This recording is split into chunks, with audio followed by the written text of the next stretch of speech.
This is Support is Sexy, episode 535, with Kate Erickson, implementer at Entrepreneurs on Fire. Welcome to Support is Sexy. I'm your host, Elayne Fluker, entrepreneur, author, and founder of Chic Rebellion Media. 5 days a week, Monday through Friday, I bring you inspiring women entrepreneurs who share their wins and lessons to help you take your business to the next level.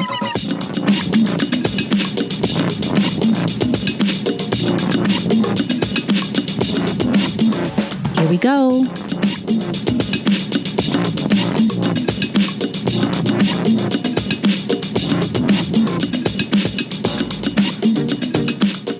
Hi, everyone. Welcome to a new episode of Support is Sexy. I'm super excited to have you here. You know, it just would not be the same without you.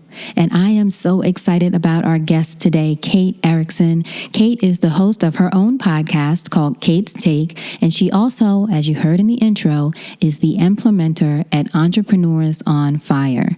Now, Entrepreneurs on Fire is one of the first podcasts that I subscribed to. And then I got to know so much more about the company. Kate is partners in the company with her partner, John Lee Dumas. He's host of the podcast, but the company does so much great work supporting podcasters. And I always wondered, how do they get it all done?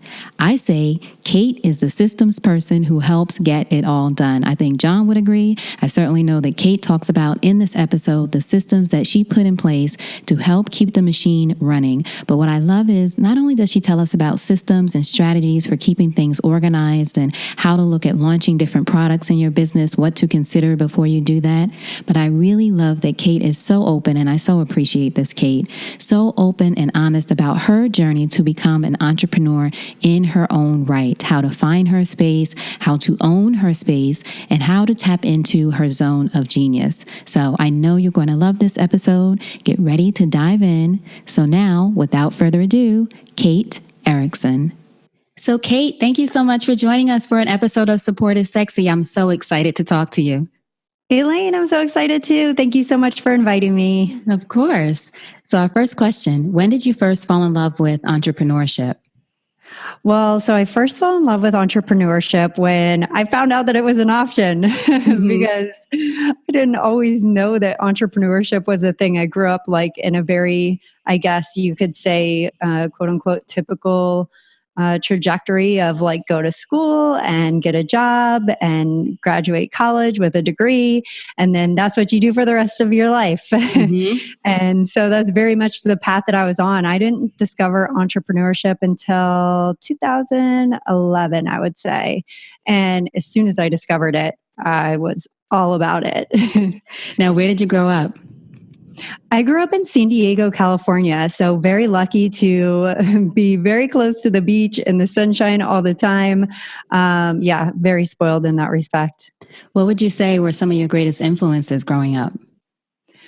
Gosh, so I would definitely say, my parents were both really, really great. They were always super supportive, but at the same time, like they didn't take any BS from my sister and I. So it was not easy to weasel our way out of stuff. So that was like very instilling in like responsibilities and, keeping your word, which of course are great qualities to have. They were both also very adamant that we were involved in things and like around people. So we did lots of like summer camps. We were in sports our entire lives. And so they were always just like challenging us and pushing us. And so that was really, at the time I would be like, oh my gosh, Dad, I don't want to play softball anymore. And it was kind of like a little bit of a nagging thing. But, looking back on it, I feel like those were such great experiences, and they really taught us a lot, even though we didn't realize it at the time. I would also say, my grandmother was a pretty big influence for me. Again, I don't know if I recognized it at the time, but like she was always one that would play school with me. She was like very much into the details and teaching things, and she was very patient, but like at the same time very strong. Like I could tell that when she wanted something, she was super determined. She would do whatever it took to, get to where she wanted to go. And again, I don't know that I realized it at the time, but looking back, like I was always kind of watching how she would handle situations. Like her calmness, yet her determination was something that I really looked up to. It sounds like your parents and your grandmothers sort of modeled that for you, like this idea of being a stand-up individual, following the rules, being a person of your word. And as you said, going after what you want, even if you do it in a sweet way. Yeah, very much, very much. How would you describe yourself as a young woman growing up in San Diego? So you know what? It's interesting because everything that I just talked about, for whatever reason, I'm sure for lots of different reasons, I didn't really show up that way. As a young woman, I was scared to speak up. I guess in my younger days in school, like I was always the one at the front of the classroom, but I guess like being made fun of enough times, like I started finding myself in the back of the classroom type of thing. Being made fun of because you were in the front of the classroom or because you were smart? Okay. Yeah, like teacher's pet. Yeah, always getting good grades and that sort of thing. And so I think that kind of, bullies are so mean. Right. It caused you to shrink. Yeah. Yeah, absolutely. And so, if I'm being honest, that's really what a lot of my young adulthood was about, was playing small, being scared to speak up. And I think a lot of it too was a lot of the jobs that I held were like support positions. And I had it in my head that there was something about me that wasn't good enough. I didn't have enough expertise or knowledge. And that's why I was in that type of position. I just kind of had like this very insecure, warped sense of my worth. So choosing to be in the back of the class, even in work long after school. Yeah, definitely. Thank you for sharing that. That's so honest. And so many of us face that in a lot of different ways, even if we don't realize sort of where it comes from. It sounds like you've done some either thinking about it or maybe some, I don't know, working with someone else to get through of what some of those reasons were that you might have been feeling that way, even though I'm sure it has evolved some now. But a lot of us don't know sometimes where that all comes from, and that it's okay. There are reasons we feel a certain way. We just have to acknowledge it and then figure out how to move through them. Do you think? Yes, absolutely. And I've become really passionate about that because I was in that exact same boat. Like I didn't know why in group settings I would kind of let everybody else take charge. And I didn't know why all of a sudden I was in the back of the room instead of the front of the room. And it's because I didn't give myself that opportunity to see it. But like you said, once you give yourself the chance to recognize it and you start being conscious of the way that you're being, it can really change a whole lot. And I will tell you, it's definitely changed my life. And I think that's why, I do feel very comfortable being vulnerable and open about that kind of stuff, because I wish that somebody would have been that way with me so that I could have recognized it sooner, because it's definitely had a huge impact on my life. And I think it continues to, in the way that I'm able to show up today, in our business and, for our audience. What do you think was there, I should say, a moment that you either made the decision or maybe were pushed to make the decision to show up differently, or to show up not even necessarily differently, more of yourself? Like, was there something that happened, or was it just a moment or a job experience, or just something that made you say, okay, enough of this quote unquote back of the classroom, it's time for me to show up? Or was that through entrepreneurship? I think there were two major kind of instances or occurrences or mindset shifts that I had that really pushed me to that. And one of them was in my last corporate position before I took my leap into entrepreneurship. And then another one was once I became an entrepreneur, actually investing in training and doing some of that, transformational training type weekends where, like Tony Robbins style, someone was in my face forcing me to, I was there by choice, but kind of helping me come face to face with this kind of stuff. And I'm happy to dive into detail on both of those stories if you want to do that right now. Yes, I'd love to. I'd love to hear more about those. Yes. Yeah. Okay. So in my corporate job, like I said, I'd found myself in these support positions over and over again. And back then, my worth was equivalent in my mind to the amount of money that I was making and my job title, unfortunately. And my job title was an assistant, which I just really disliked that term. I didn't like that everybody just kind of looked at me as like the person that was supposed to do all the things that my boss didn't want to do. Mm-hmm. And I knew that I did them really, really well. You know, I embraced that position in so many different ways because like, I love that I'm detail oriented and I love that I catch stuff and I love that I'm good at follow up. And I love that I'm a good communicator, that when I have conversations with people, you know, I'm a good listener and I'm tentative.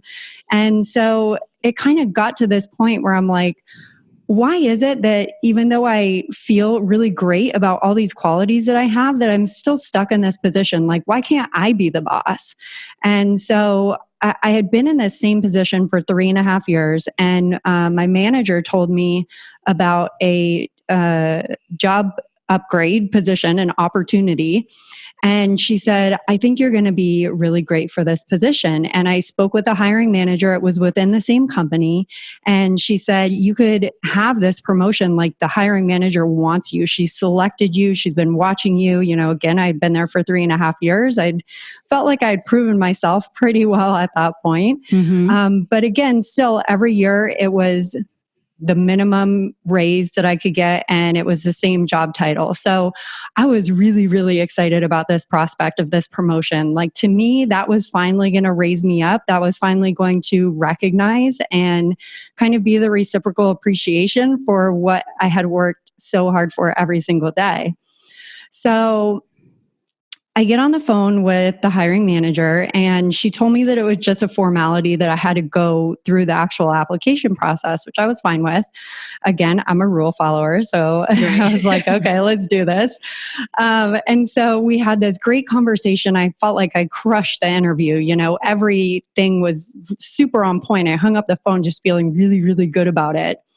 And I talked to my manager about it and she was like, oh, I heard it went really well. So a couple of days pass and I come into the office, sit down at my desk, you know, same old.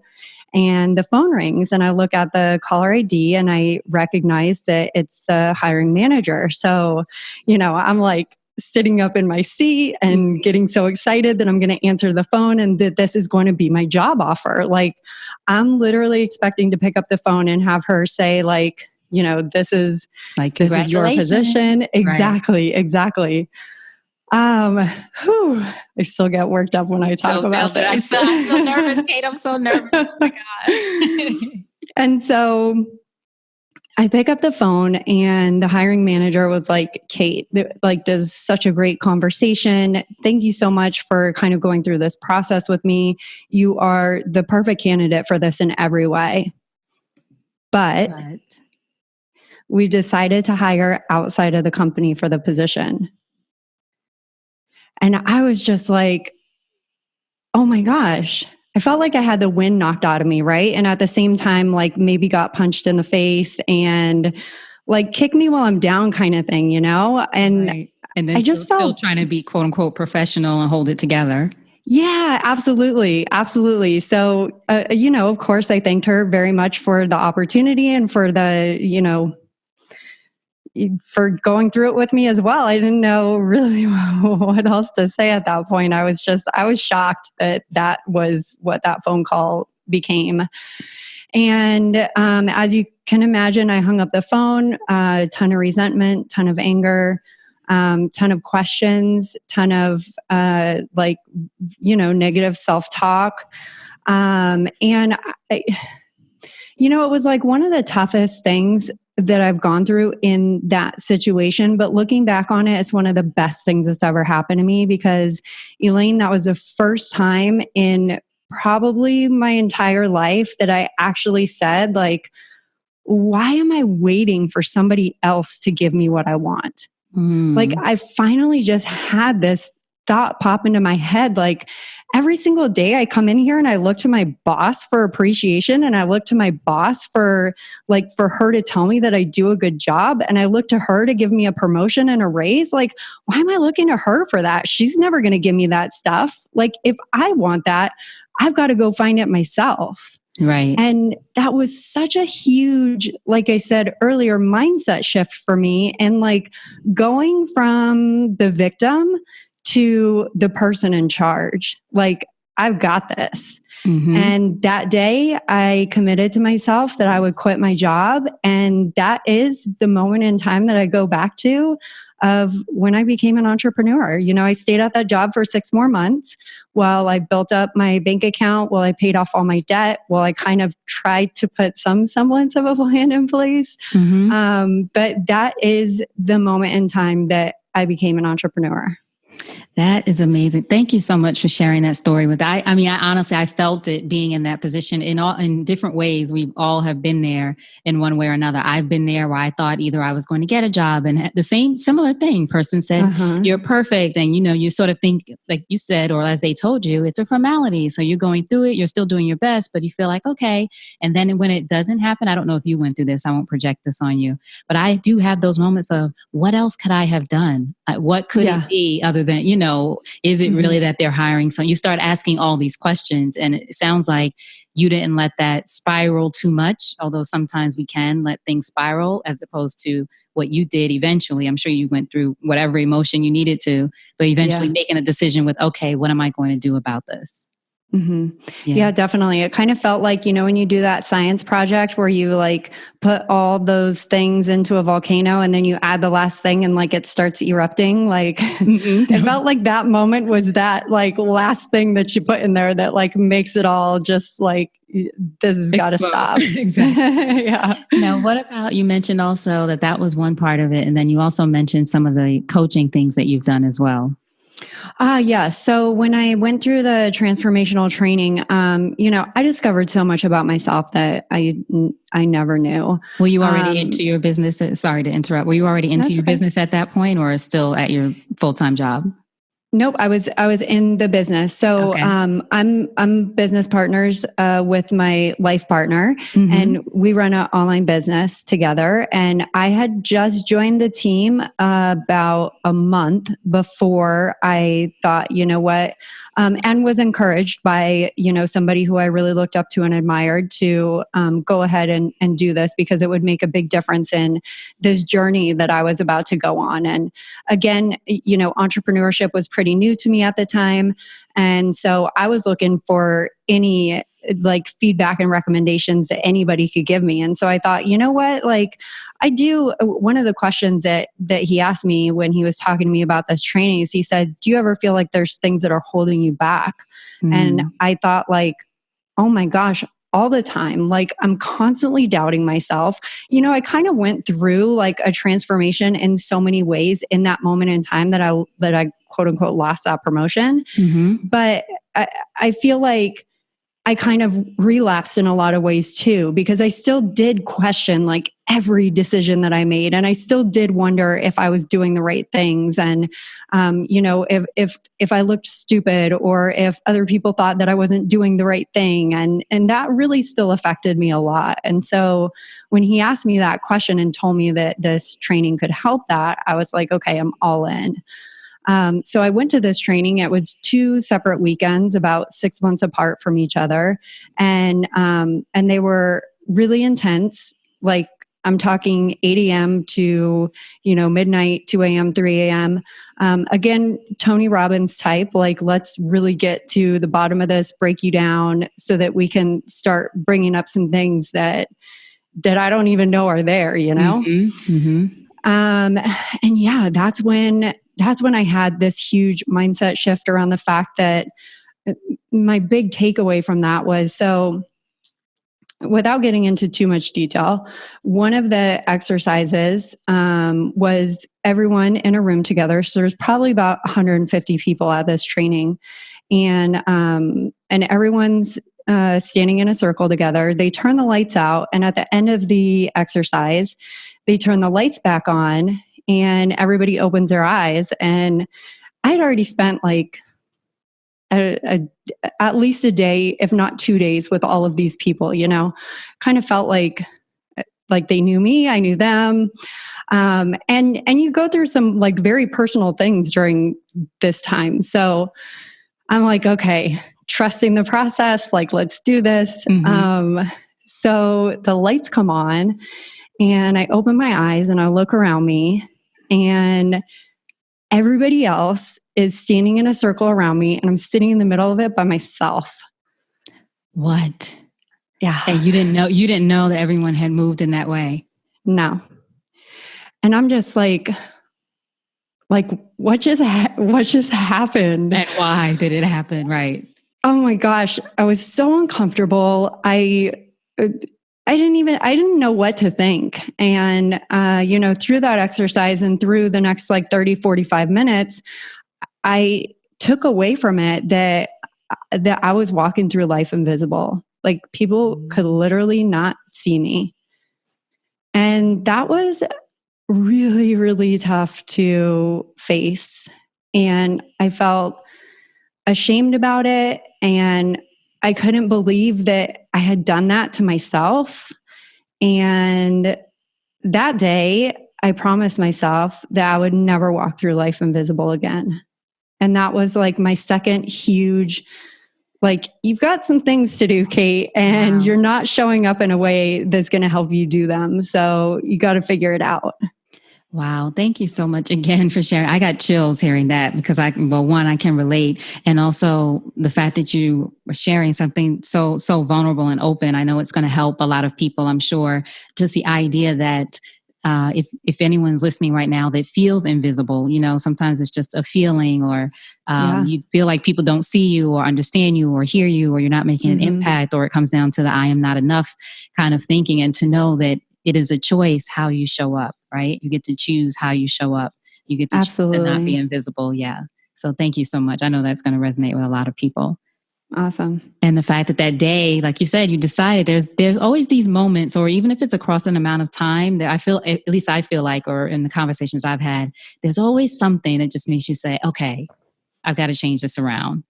Do you feel like it has changed who you are, or it changed who you are as a businesswoman now today, running the business, as you mentioned, with your life and business partner, John Lee Dumas, and Entrepreneurs on Fire? Do you feel like that whole experience changed who you are as an entrepreneur, or who you've become as an entrepreneur? Absolutely. Yep. 100%. So when I first, back to quitting my job, making that commitment the day that I didn't get that promotion, 6 months later, quitting my job, I tried to start my own business totally by myself. And for 6 months, I tried to build this business. I didn't get any customers. I didn't know what I was doing. I couldn't make it happen. I went back to corporate America after 6 months. I was in corporate America again for about a year. It was right about a year and a half. And then I joined the team with John at Entrepreneurs on Fire, and we became partners in the business. And there was a lot of growth that came from that experience alone, like finally building up the confidence, making the decision to take the leap, trying to start my own business, failing at that, going back to corporate America, having that whole experience, which was really great because I was working at a marketing and advertising agency. I really loved it a lot. I was very challenged. It was, I was an account executive. So like there was this whole idea that like, wow, I finally moved up the ladder a little bit. And then going back into entrepreneurship, but this time as a partner in a business and trying to find that common vision and working through that together, there was still a lot of those like, wow, John started this podcast and this business, and like he's doing really well, and he has this incredible vision, and he has, so much knowledge and so much courage and so much strength, and like I need to bring it. And that kind of coming to that realization about walking through life invisible, being shy about like, this is what I think we should do. And, really not speaking up and holding my own, that I would not be where I am right now in this business, in my life, any of it, if I wouldn't have somehow found that courage and that confidence that I can do this and that, it's up to me. I get to choose. And that has made such a huge impact on what I'm able to share in the business, what I bring to our team, and again, what I can bring to our audience. Because, if I was still the girl walking through life invisible, not ever speaking up, not feeling like I have anything to share, our business would look really, really different. Mm-hmm.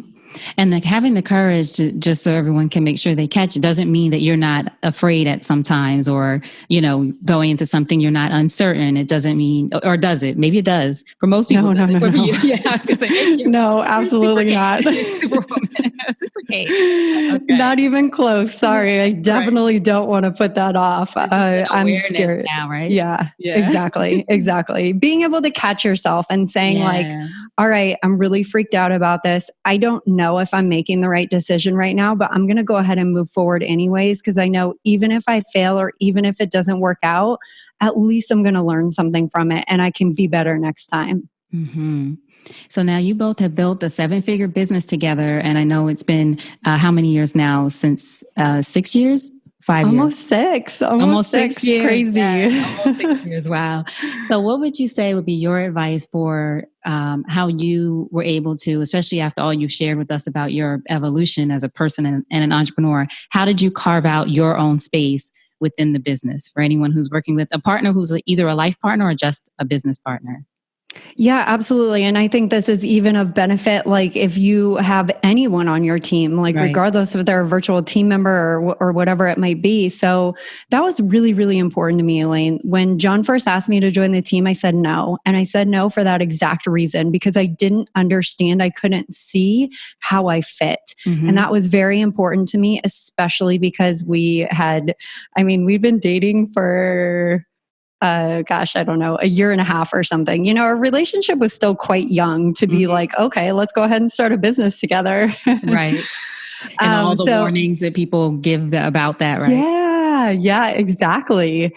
And so I thought okay, I really want to make sure that we've got this, because I don't want our relationship to end because of a sour business experience.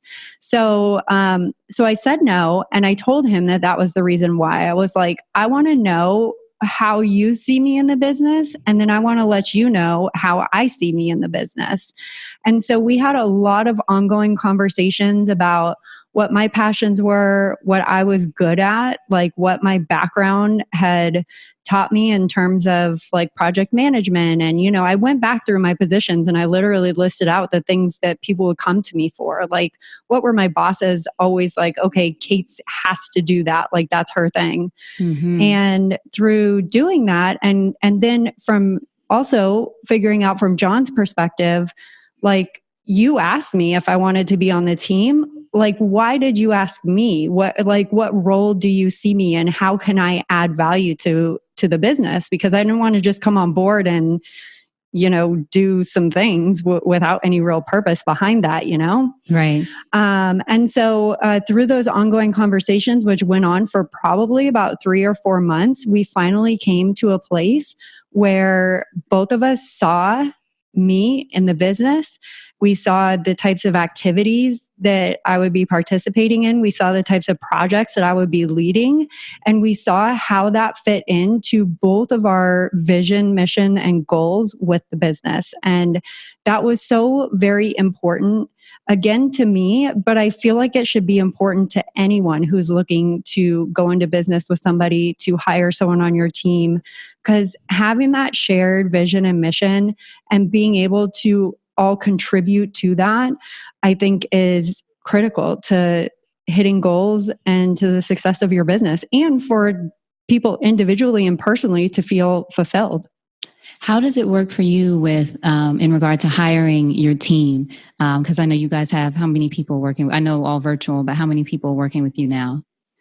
We have 3 team members who are virtual. 3 team members. So in what ways do you think that process that you just mentioned of making sure that everyone is aligned with the vision and is very clear on what they have to do, how do you do that for bringing on your team members?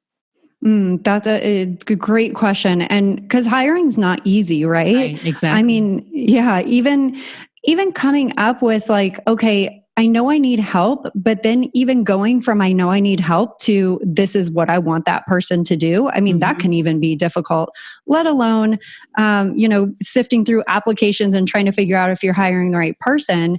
So when it comes to making sure that you have that shared vision, that shared mission, I really like to start with this saying that I go back to a lot because I did the opposite a couple of times and I am sorry for that. I don't want to do it again.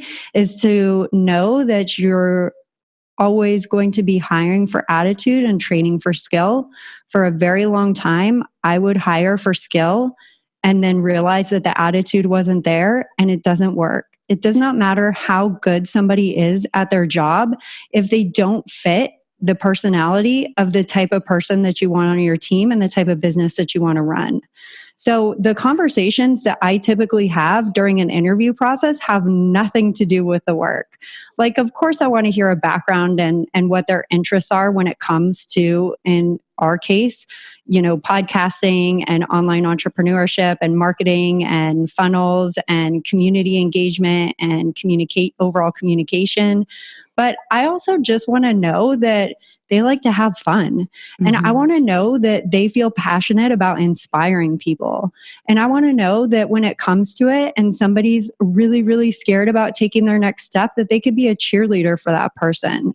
So like, it's really about looking for the personality traits and the qualities in the type of person who can see the same things from your business and where it's going as you can. So I would recommend writing out what all those things are for you and then trying to figure out what would be necessary in like another situation for that to come to fruition with that person.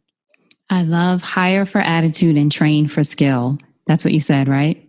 I wrote that down. I'm like, I love that. I haven't heard it that way before, but it makes perfect sense because we do usually think right away, well, who can do whatever this job is and thinking about the skill, but not necessarily, or not prioritizing the attitude will really make the difference. Yes, absolutely.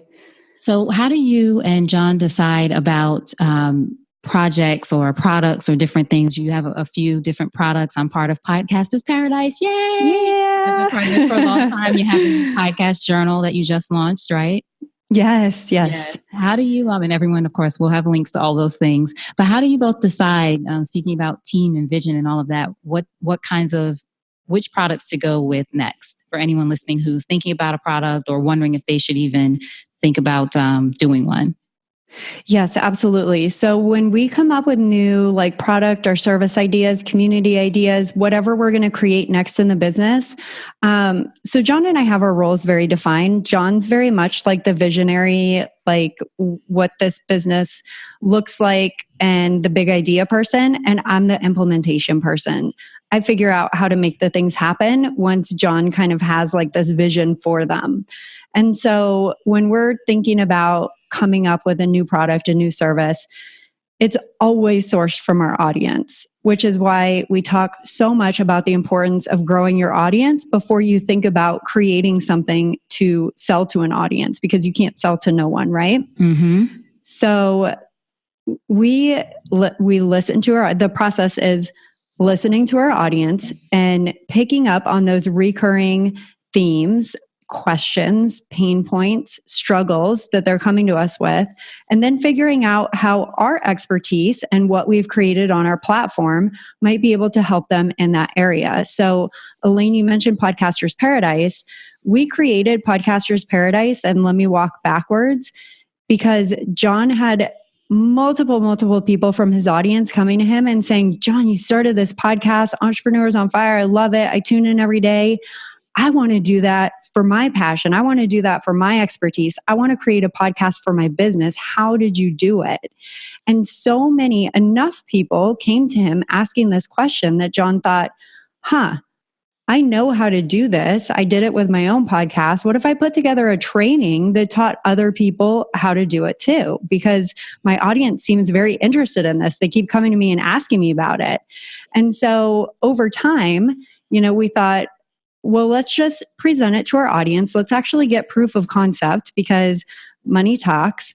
And so we put together a webinar. And on that webinar, we presented to people like, hey, we're thinking about creating this podcasting community. It's going to have video tutorials, it's going to have resources, we'll have templates and samples. And like, we really love the idea and the vision of this, but we haven't created anything yet. We want you to know that up front, like very open and honest, right? Mm-hmm. Is this something that you would pay money for? And if it is something that you would pay money for, we want you to be a part of our founding members. We want you to be the early birds that come in, help us create this. We're starting from the ground and we're going to make this amazing. And we had 50 people hand over their credit card on that webinar to prove that concept. And a month later, we created Podcaster's Paradise. So it's really all about having a platform providing free, valuable, consistent content to an audience who wants and needs it, and then listening to that audience. What questions do they keep coming to you with? What pain points are they revealing to you? And when you get enough of like a common theme in those questions, in those pain points, then what is it that you can create to help them solve that problem? Thank you so much for that. And what can you create? But also, as you said, then even still getting proof of concept to see, okay, will people pay for this? Is it enough of a pain point that someone will put down their credit card to say, I want to be a part of this? That really Absolutely is the proof, right? The proof is in the credit card. I love that. Thank you. So what would you say that entrepreneurship has taught you about yourself as a woman? That I can do so much more than I thought I could. I mean, you can, I'm sure, tell from my story that I've spent a lot of my life doubting myself and wondering if I was good enough and lacking confidence in all of these things. And entrepreneurship has helped me prove to myself that I can do this and that I do have a lot of knowledge to share. And, just that I can make a difference, that I can make an impact. And that's been a really special part of entrepreneurship that I didn't expect. But that I wouldn't be here without.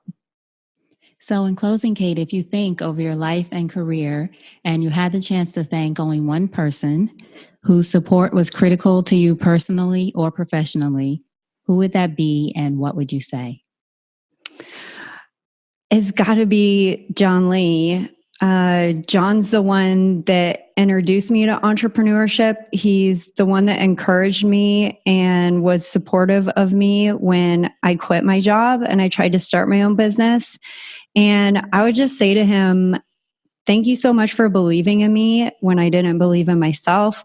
Thank you so much for supporting me and providing guidance and being on my team and really taking the time to put yourself in my shoes instead of telling me I'm crazy or I'm overthinking it or, that whatever I have to say doesn't matter. Instead, letting me know that it does and that I have a responsibility to share that with other people. Without everything that, he's done for me emotionally and, as a business partner, has been so instrumental to where I am today. So big shout out to John Lee. He's been awesome. Big shout out to John. Beautiful. That was perfect. Now tell us the ways that we can support you. Of course, I'll have links to everything, but anything that you want us to know about that you guys have going on right now.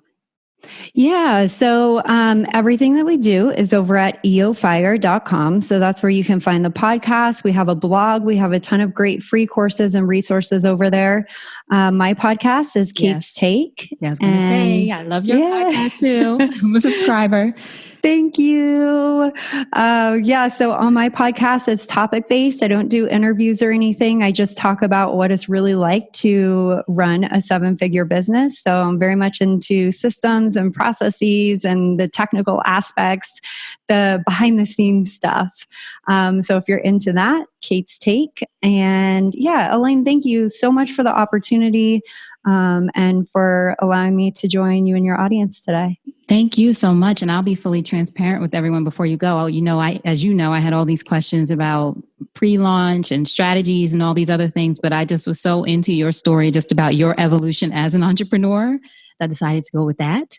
And everyone can go to your podcast. I think is a great place to get so much from Kate on strategy and systems, and it's what she's so great at doing. So all of that advice is there. So you didn't miss out on anything. I just know it's going to resonate with, hopefully, I'm sure it will, because it resonated with me, but just people hearing, your journey and how you've evolved as an entrepreneur. So thank you. You are so welcome. Now, before you go, what's a parting piece of advice from you to our listeners about anything? Know that you get to choose. This is your life. You are actively creating your future through the steps that you're taking right now. And if you don't like what that's looking like, it's up to you to change it. You've got this. All right. I hope you enjoyed that conversation with Kate, and I hope you were as inspired as I was by that conversation. Kate, thank you again so much for being so open and honest with us. I think it's important for us as women entrepreneurs to be able to share the full experience of what we're creating, of what we're going through as we create, whether it's multi-million-dollar businesses, small businesses, whatever the experience is. The whole reason for me creating this podcast was so we could share that and we could all hear it from each other. So again, I'm so grateful to be able to share that conversation with you. Now, if you want to know more about Kate, find out more about her and about her podcast, just go to supportissexy.com, go to that search icon at the top, and just type in Kate, Kate. Her show notes page will pop up with links, resources, and all the ways to get in touch with her and find out more about what she's up to. Supportissexy.com and just search Kate. Thank you so much for being here. I appreciate you. Until we chat again, I want you to always remember, support is sexy, and having it all doesn't mean doing it all alone. And I'll talk to you soon. Take care.